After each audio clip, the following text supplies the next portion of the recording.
बनने के अमल, फिर इसके बाद नेक्स्ट जो है जाहिर है एक एम्ब्रियो बनता है और उसकी आइदर हैचिंग होगी या यंग वन की बर्थ होगी। हैचिंग या बर्थ होने वक्त जो ऑर्गेनिज्म की उसकी न्यू ऑर्गेनिज्म की साइज सिमिलर होती है। अब मैच्योर और एडल्ट साइज तक पहुंचने के लिए यकीनन ग्रोथ के फेज से गुजरना पड़ेगा। जैसे हमारे टेक्स्ट बुक में चिक की डेवलपमेंट है, तो चिक जिस वक्त हैचिंग होती है तो उसकी साइज उसकी चिक की छोटी होती है, बट जैसे ही उसकी ग्रोथ होगी तो आगे मैच्योर और एडल्ट साइज तक पहुंचेगा। अब आखिरी हेडिंग में हम एक जाएंगे, एक एग सेल की हम जो है एग सेल के बारे में ही पढ़ेंगे, डायग्राम बनाएंगे और पॉइंट्स मौजूद हैं, बस उसके बाद सी यू नेक्स्ट। ठीक है, एग सेल हम पढ़ेंगे, एग्स पढ़ेंगे, एग ऑफ हैन।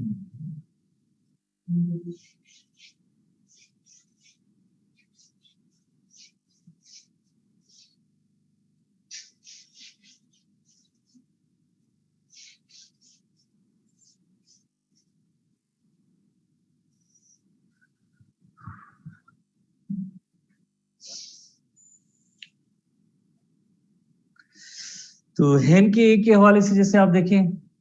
सबसे पहले जिस तरह से एग सेल की मेम्ब्रेन है जिससे हम कहते हैं vitelline membrane, this membrane is called vitelline membrane.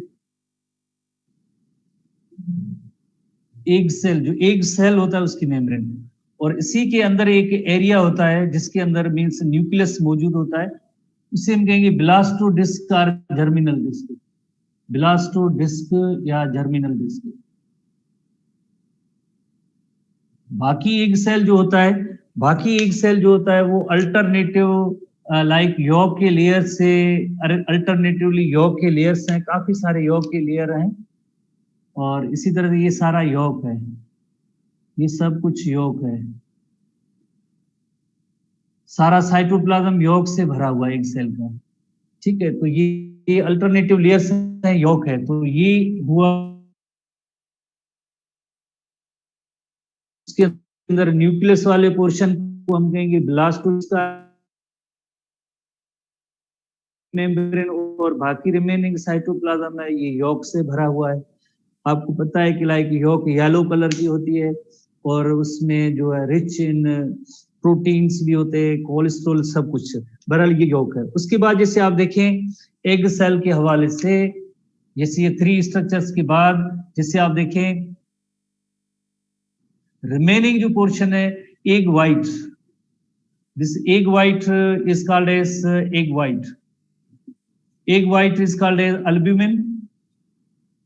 Egg white is called as albumin. और इसी तरह से अगर आप देखें कि अल्ब्यूमिन के साथ एक टिश्यूज का फोल्ड होते हैं, 2 फोल्ड होते हैं जिसे हम कहते हैं कलेजा कहते हैं, और इन कलेजा का काम होता है, कलेजा, कलेजा का काम होता है कि इस यॉक को एक प्लेस में एक वन प्लेस में होल्ड करना, ये इस कलेजा का काम होता है, ये इस कलेजा का काम होता है। इसी तरह से ये जो एग, जिन्हें हम कहेंगे shell membranes, these two membranes होती है जिन्हें हम कहेंगे ये दोनों शेल मेम्ब्रेन्स हैं, बोथ आर शेल मेम्ब्रेन्स। जैसे अगर हम एग को बॉयल करते हैं, बॉयल करने के बाद जैसे बाहर तो शेल होता है और उसके नीचे जो 2 शेल मेम्ब्रेन्स होती हैं, शेल मेम्ब्रेन के बाद जो है यकीनन जिस तरह से शेल होता है, this is called as shell, इसे हम कहेंगे शेल कहेंगे, जो कैल्शियम कार्बोनेट प्लस होता है, और ये पोरस भी होता है, ऐसे नहीं hard and fast, because gas exchange भी होती रहती है, तो ये पोरस भी है। ठीक है, तो ये सब जिस तरह से हैन का एग है, बट इसकी फॉर्मेशन कैसे होती है, फॉर्मेशन के हवाले से आपको याद है जैसे हम oogenesis में पढ़ते हैं ना, oogenesis में सबसे पहले क्या होता है, सबसे पहले oogoनियम होती है, oogoनियम में क्या बनता है, oogoनियम में स्पर्मेटो प्राइमरी स्पर्मेटोसाइट है, प्राइमरी स्पर्मेटोसाइट में से लाइक आपको पता है कि सेकेंडरी स्पर्मेटोसाइट एक पोलर बॉडी बनती है, सेकेंडरी स्पर्मेटोसाइट में क्या बनता है, सेकेंडरी स्पर्मेटोसाइट में म्यूसिस प्रोसेस के तहत एक जो है एग सेल बनता है और एक पोलर बॉडी बनता है, यकीनन आपको याद है स्टूडेंट्स को। इसी तरह से अगर यहाँ